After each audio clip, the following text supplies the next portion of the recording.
What's up, YouTube? This is Too Raw for TV. You know, I know there's a growing consensus that Nikola Jokic is the league MVP. Um, I think it's closer than what some of the pundits have it at, but I could see Jokic having the momentum shift, is shifting just ever so slightly to Jokic after so many months of it being Joel Embiid. Um, I could definitely see that. No thanks to James Harden, by the way, if you're a Philly fan or an Embiid fan. But Jokic is having some monster games. And, last night he became the first player in the history of the NBA with 2,000 points, 1,000 rebounds, and 500 assists in a season. Though it should be noted that Wilt Chamberlain, one year, was only 8 points shy of reaching 2,000 points. He had almost 2,000 rebounds one year. Had, I believe, 700 assists one year, and who knows how many blocks. Um, I mean, at that point of his career, he probably was averaging around 8 to 9 blocks a game. So what would that be? How many blocks would it?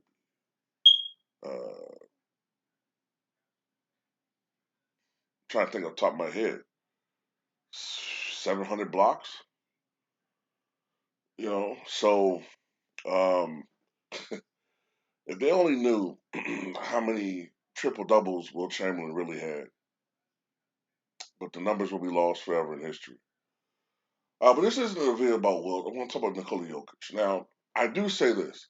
It's amazing that Denver, largely behind the play of Nikola Jokic, has been able to come from earlier this year. They had a sub 500 record. I think at one point in time, Denver was something like 11-16, and now they're 48-33. So they're probably going to finish with 48, 49 victories. That's a major accomplishment considering that they're still without two of their best players in Jamal Murray and Michael Porter Jr. But I have to say this. Last year was the last year I give Nikola Jokic a pass for not getting it done in the playoffs. And when I say not getting it done, I don't mean winning a championship. I mean not the same standard first round knockout or second round 4-0 defeat or 4-1 defeat. Something they got to make a run. Okay, look, Atlanta Hawks were not the highest seeded team. They made it to the Eastern Conference Finals.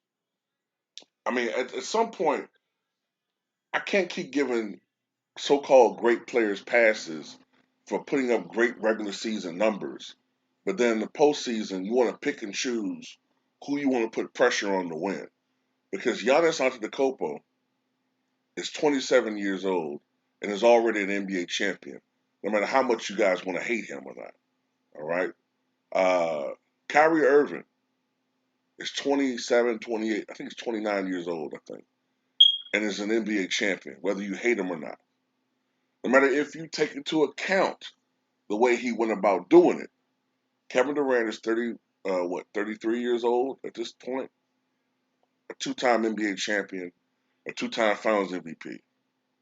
And even if you loathe the ground that LeBron James walks on, he's 37 years old.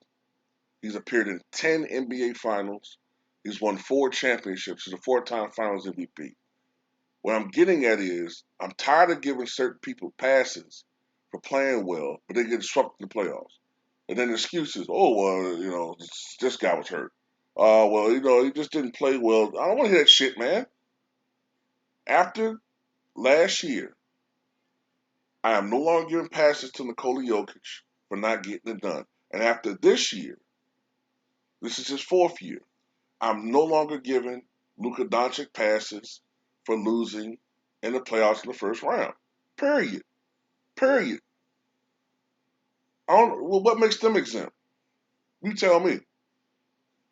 You tell me why they're able to just put up great regular season numbers and be in the MVP conversation, only to keep losing in the playoffs. I don't want to hear about the team and the team not that great and this, that, and the other. I don't want to hear that shit, man. I'm tired of it because you know LeBron went to a finals.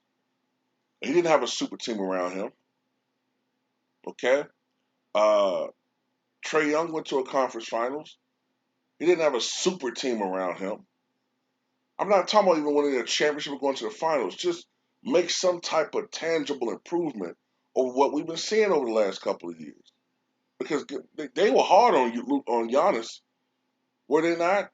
I mean, people were saying this guy needs to win a championship. You know, he needs to go to the next level. Blah blah blah blah blah blah blah. And he did it, and he still doesn't get the credit from this ungrateful ass biased media. So anyway,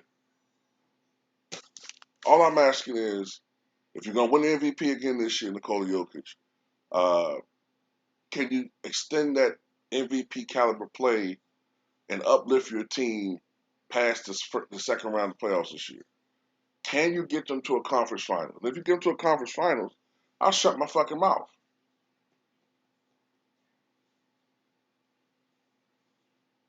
And like I said, I'm tired of that built-in excuse about injuries.